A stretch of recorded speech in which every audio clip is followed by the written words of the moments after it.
নিজের সাথে খারাপ ব্যবহার করার অধিকার, অসম্মান করার অধিকার কখনো কাউকে দিতে নেই।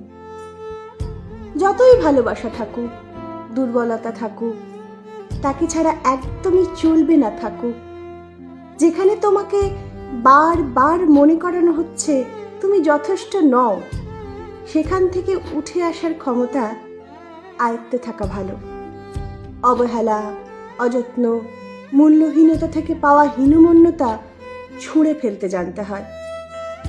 যেখানে মূল্য দিয়েও মূল্য ফেরত পাওয়া যায় না, সেখানে অনুভূতি খরচা করা মানে নিজেকে খারাপ রাখার আয়োজন নিজেই করে ফেলা। ব্যাপারটা খুব সহজ। আমিও ভালো থাকা ডিজার্ভ করি, আমিও ভালোবাসা ডিজার্ভ করি। নিজেকে যত মনে করাবে তত স্পষ্ট হবে কার পাশে বসে সারাটা জীবন কাটিয়ে দেওয়া যায়, আর কার পাশে আর দুদণ্ড বসে থাকা উচিত নয়।